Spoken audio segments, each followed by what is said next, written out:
tell us about like the idea for the book. When did you get the idea of going undercover in these movements? Was there a particular political event that triggered it? Was it something that you've been thinking about doing for some time? Yeah, I was starting to experiment with undercover reporting during the COVID pandemic, when it seemed like there were far-right extremists teaming up with anti-vaccine campaigners in a way that would have once been considered unthinkable, to use the stereotype, a kind of violent skinhead and a crystal-worshipping hippie fighting for the same cause. And I noticed that if I, as a journalist, would approach these kinds of activists saying, I'd like to interview you, hang out with you a bit, join you for some campaigning, my emails would just get ignored, or they'd write back and say, we're not talking to a member of the mainstream media. And so I started experimenting with undercover reporting by saying, I'm a fellow traveller, I'm interested, I'd like to hang out, like to maybe join. And I'd noticed that I'd have much more success getting to talk to people that way. I'd been doing this for about a year, hanging out with anti-Semitic renegade Catholics in Southport, Satan hunters in Birmingham, anti-vaxxers in Manchester, and started to look at more traditional far-right groups, which is how I got in touch with Hope Not Hate, anti-extremism organisation, one of the biggest in the country, And we started talking about a long-term infiltration project, something perhaps a bit more fruitful, interesting journalistically, also perhaps a bit more impactful from a campaigning perspective. And that is how the person of Chris was born, the person I pretended to be for a year. Yeah, so logistically, how does it work? So you've got this alter ego, this identity of Chris. You've got to form quite long-term relationships with the people that you're engaging with. So you have to be Chris throughout all of those. How does that work? How do you get into it? It took weeks of practicing.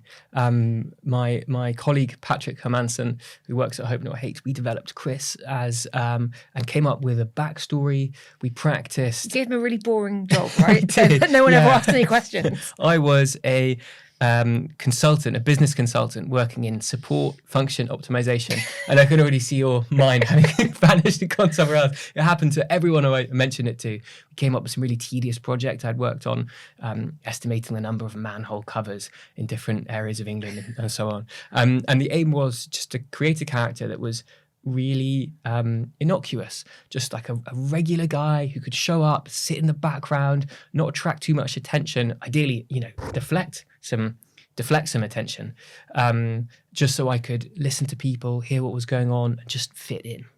And the first one of these groups that you ended up getting close to is sort of an informal group called the Basket Weavers. That's right. Which is something that most people, I think, won't have heard of. Can you talk a little bit about who they are, what they are, and why that was the first step on, I guess, the ladder that you had to climb to infiltrate these groups? Yeah, so I think they've escaped, interestingly, a lot of journalistic scrutiny until now. And that's what they really intended. They are a community building organisation with chapters all over the country and indeed Europe and the US and Australia. By numbers, they might be one of the biggest far-right groups in this country. And what they are trying to do is set up a parallel society separate to the rest of the country, where they can meet, live, form relationships, even marry, have kids, all, and grow even an economy separate to what's going on in the mainstream. And the way that they had come to my colleague Patrick's attention initially was because they'd been promoted by a number of far-right influencers, people such as Nima Parvini. He's a former academic. He was at the universities of Surrey and Richmond. He got fired from one of his jobs for being a far-right influencer. And he had a link on his website in amongst recommended reading of Holocaust deniers and white supremacists. He had this link to this group called the Basket Weavers. And it suggested that if you joined and made it past the vetting, you would find a community of like-minded people who are willing to talk about ideas that you couldn't otherwise say, and providing people with a much needed sense of belonging. So that was the first group that together Patrick and I looked at, and that was my first foray into undercover work with him. You said people there. You said an organisation where people can find a community, but one of the things that comes out in the book is it is overwhelmingly male dominated, and one of the things you write that most members seemed more interested in companionship than political debate. Why do you think that it was so male? Why do you think there were no women? And what were their attitudes to women and sort of normal relationships? Yeah, you're really right to point that out. I mean, for the first 6 months that I was undercover, I didn't meet any women. Wow. It was all blokes, particularly in the basket weavers. There were, I learned later, some women who didn't come to events that I happened to be at, but overwhelmingly, at least 95% male. And it's not really surprising given the kinds of attitudes towards women that were voiced at these events. Women, I think, were either seen as, by the kind of pickup artist contingent, as kind of creatures who could be hoodwinked into bed with the right chat-up lines, or kind of trad wife baby machines. And so when these kinds of opinions came out at events, alongside why don't women come to these events a bit more, it's not really surprising that it was so male dominated. And kind of having to listen to like this really sort of stark descriptions of different people is quite unsettling. Is there an overlap with some of the incel communities, or at least some of the attitudes that you see in incel communities? Certainly some of the people there felt like they had been purposefully denied the relationships that they had come to expect from life. And from a kind of sinister elite who was trying to keep them separate and alone, or that kind of concepts of dating as advanced by pickup artists that women were kind of trying to ruin their lives were voiced. It wasn't the only opinion, but it was definitely noticeable. And obviously you're there having to keep very quiet in the background, not letting anyone know what you really do think or believe. That, I mean, the anxiety of doing that must have been really intense. What would have happened if you'd got caught? Did you ever feel like you were close to getting caught at any point? One of the first times I did go undercover, I was walking into to the event, and I was texting my colleague saying I'm going in, and then I felt a hand on my shoulder. And I thought, oh my God, my phone's been in full view. Like someone peering over could really clearly see what it was. And we were walking to the bar together. He had a face like thunder. And I thought, oh God, like how have I, all the weeks of preparation have led up to this moment where I've just like such an idiot made such a slip up. And it turns out he was just mad about missing his train and was arriving there late. There were so many near misses like that. You're really living in that part of your brain that's catastrophizing all the time. It makes you paranoid, right?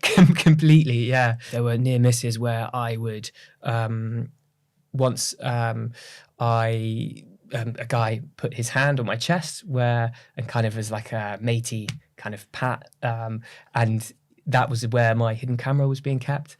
And so lots of moments like that where you think, oh my God, have I got away with it? And luckily there were no moments where I did get exposed, but it was the thing I thought about during all my waking hours. I'd have nightmares about it after a meetup. It was like my number one fear throughout this time. Do you think it could have gone quite badly if you had been found out? Among groups like the basket weavers, they're not at all a violent community. I was with a group called Britain First, a far-right political party. Their head of security at the time was a guy whose nickname is Nightmare. He is a former football hooligan called Andy Frayne.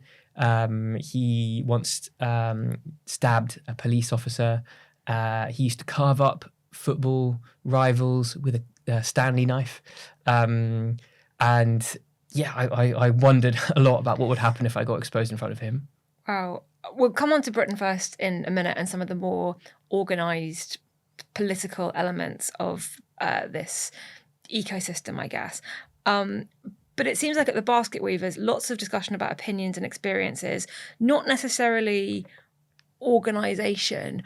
I mean, how would you describe it in terms of, is there leadership? Is there structure? You said that they've got chapters all over the country and all over the world. Like, how organised is this group, and how does it then compare to the political party, I guess, which is what Britain First is, that you then get involved in? Yeah, it appears to be much less top-down than a group like Britain First or some of the other organisations I spent time with. Much less hierarchical. There were obviously like more senior figures who seemed to take a leading role. I think they did try to obfuscate exactly how the leadership worked in it, but the same people would come to the same events, and people would turn to them as like, what are we going to do next, and what are our ambitions? And sounds a bit like a cult. Just the way you're describing it there. I mean, yeah, there was certainly like aspects of it that I think were quite cult-like, particularly in how they treated more junior members or dissenting members. I mean, while this group was initially set up to provide community and belonging and a space to discuss, forbidden ideas, more senior members would really berate ones who expressed opinions against the orthodoxy. Someone said they had gone vegan when to recover from COVID, and this guy, more senior member, turned to the vegan member and said, paraphrasing, but did you start following all kinds of other believe the science bullshit? Really like laying into him. People who say were trying to express that the Russian invasion of Ukraine might not have been justified, or that climate change may have some truth to it, would really get like berated, and I think that kind of atmosphere, does feel a little bit culty, and that dissent isn't so much of an option. Okay, so in essence, what does this group believe, or what do its members believe? What are the kind of the core tenets of the Basket Weavers? Something I heard on the first occasion I went undercover. I met them in late 2022. One of the members spoke about an essay written by Julius Evola. He described himself as a super fascist. He's an Italian philosopher writing in the mid-20th century. And he wrote this essay entitled Negrified America. And it speaks about the importance of having a pure stock, seeing society along, the ideal society on an ethno-nationalist grounds. And this is the view that other basket weavers expressed quite fondly. I think their ultimate goal is to create a whites-only society, and they see one way to do that is by separating themselves and creating these kind of communities that live independently of the mainstream. One thing that they really long for is to buy land, create their own community where they have a closed economy. They have payment apps that they're developing themselves. They have off the grid kind of thing. Off the grid. They even have an off the grid living online forum where they can discuss tips on homeschooling kids and growing your own produce and things like that, because they believe that food systems are being purposefully contaminated by sinister elites to weaken the white race. Okay, so you've got the drawing together there of a number of different conspiracy theories and political strands, I guess. You then got promoted to, moved up, down, sideways to Britain First, which is a political party, and you say it's the biggest far right party in the UK, run by a guy called Paul Golding. Tell us about him. Okay, so he is a former BNP activist. He's been involved in far right politics since for about a quarter century now. He's been to prison a number of times. He's actually been convicted under terrorism legislation, and he is the guy who runs Britain First. I met him. I'd been invited to join on a campaigning day during the local elections a couple of years ago now. The first time I met him, he actually took a swing at me. He was reenacting a street fight he'd had, and I was the kind of dummy. He didn't make contact, but I kind of took that experience as slightly indicative of how our relationship was going to be. I followed him and I came along to a lot of different campaigning sessions. We were out in the suburbs of London, in Kent and Essex, knocking on doors, trying to convince people to vote for Britain First. And while our leaflets said, we're not a racist party, we have candidates of all different backgrounds standing for us, what I learned very early on when I was campaigning was, if you knock on the door and someone who isn't white answers, say you've got the wrong house and leave. Wow. So no attempt to sort of even try and engage. They're only interested in white people's votes and white people's support. Absolutely. And I did take a risk and ask Paul Golding, do you not think, like, our leaflets, they say, like, we've got candidates of different racial backgrounds. Should we not just, try, like, we might get a supporter? And he looked at me like I don't know, farted and just said, nah. So how does Britain First differ, I guess? We've been doing lots and lots of coverage on up to the local elections on Reform and Nigel Farage and the drift right or the drift alternative of mainstream politics. What you're talking about is very different to anything like that. I think, yes, it's a step beyond. While the party Britain First is certainly into the idea of mass deportations and euphemistically sometimes called remigration or repatriation, they certainly take things to a much more extreme degree.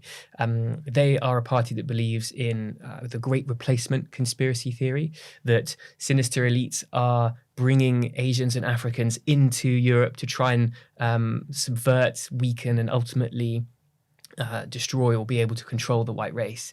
And they are explicitly ethno-nationalist. They want to create a whites-only, or at least, an extremely white society that has been ethnically cleansed, you might say, of other demographics. They say they don't want to do this violently, but they do want to remove the vast majority of people of other backgrounds from this country. And was there ever any discussion about other political parties or about what other political leaders may have been saying or doing in that time, or do they see themselves as very separate from anything else going on in politics? It was interesting to hear the kind of quite a conspiratorial view of politics. I mean, at the time, under the Conservative government, there were Home Secretary Suella Braverman talking about refugees as an invasion, and whenever a Tory minister said something like that, they saw it as containment. They saw it as a strategy to try and throw a bone to the more kind of to the supporters on the further right, without actually having to do anything about it. Right, so they weren't convinced. They weren't convinced. And similarly, when Reform at the time putting up candidates, they were seen as a safety valve. The idea that, like, you could have a party controlled by the establishment to try and offer people who were the more extreme politics just a feeling like they were doing something, even though it would never go anywhere. So often heard expressed that Richard Tice and Nigel Farage were these kind of controlled opposition, is the phrase that got used a lot. That's really interesting. And that sort of flies in the face of how a lot of the talk about what Reform is and where it sits. That's kind of a complete contradiction, that you can move towards this branch of politics and somehow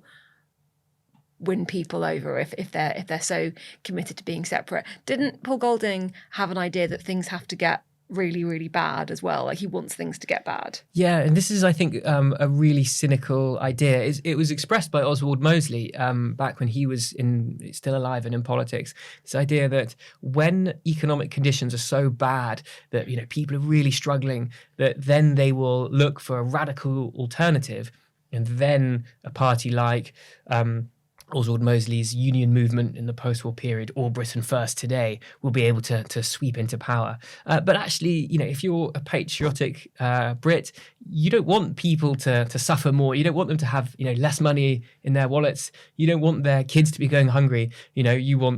You should be standing for the absolute opposite of that. It's choosing, power over people, and that's why I think it's a really hateful idea when you think about it. But this is what Paul Golding, after several months undercover, told me in the pub one afternoon. He said, "I want this place to become a shithole because only then we'll become popular." And was there appetite for it when you knocked on doors? Obviously, if somebody who wasn't white opened the door, you said you got the wrong house. But if you did get into a conversation with somebody, was there sympathy? What kind of reaction did you get? It was interesting when we did get positive responses, but we were conditioned, maybe is the wrong word, we were trained to approach people with a much softer message. So the first thing we were told, knock on a door, make sure you stand a few good paces back so you can leg it if they get mad. But say the line should say is, good morning, we're from Britain First, trying to be really polite. Can I ask, what do you think about illegal immigration? Do you think it's right that asylum seekers are given, cost the government £7 million a day, roughly at the time, on emergency accommodation? And phrase like that, there's perhaps a discussion to be had on resources, particularly during a cost of living crisis. And there were people who are amenable to this message.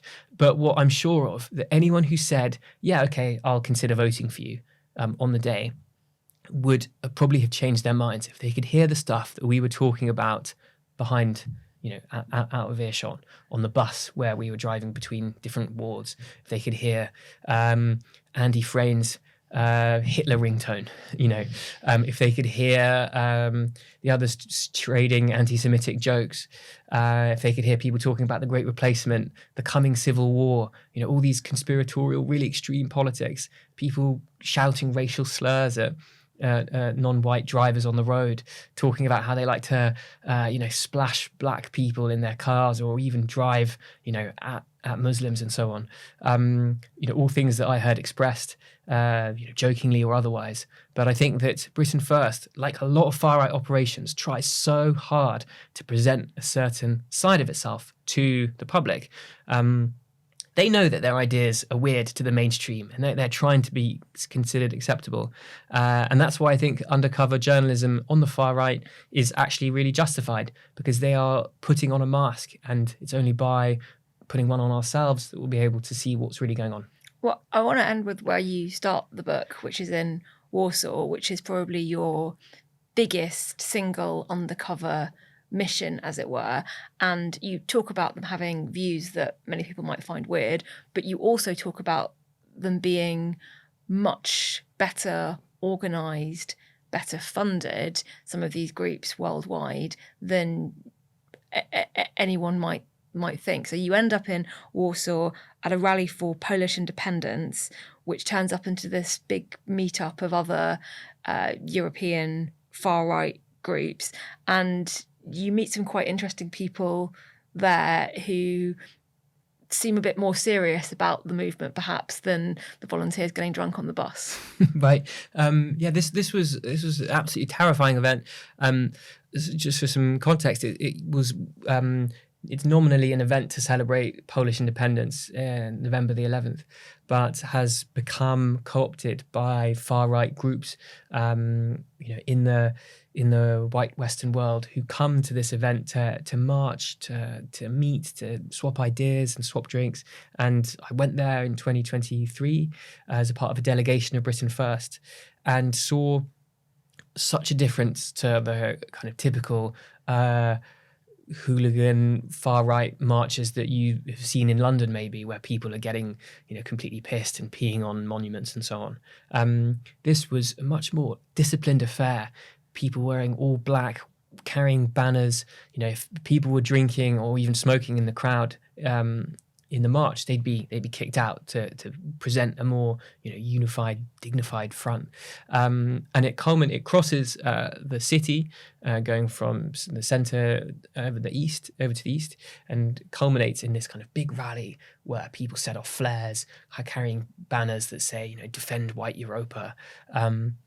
And it's such an important date in the European far-right calendar. There are even Americans that come over for this.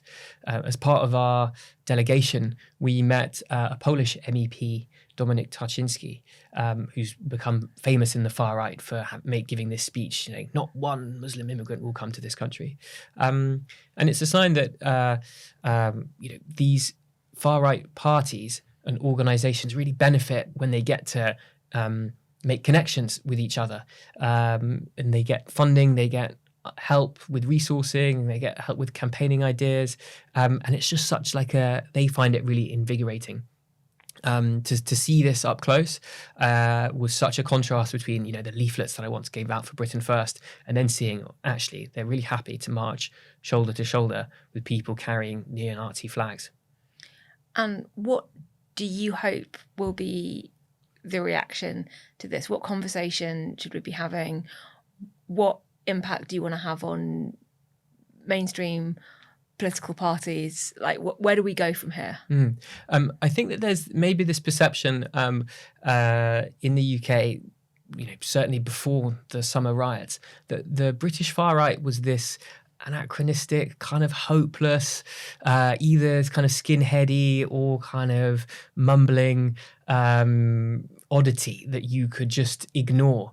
And over the course of reporting this book and seeing how well connected some far right movements are in the UK to the wider world, the impact that their ideas are having, the reception they're getting. I met one group that has picked up more than $1 million in funding from an American tech tycoon, interest in race science, eugenics, pronatalism. These ideas that might have once been considered really strange and easy to dismiss are actually so much more popular and pervasive than we have given credit for. So if anyone could read this book and come away with the impression that the far right is not just always, a swastika tattooed, yelling vandal, but actually a much more well-funded, well-resourced, operation, then that would be something to take away.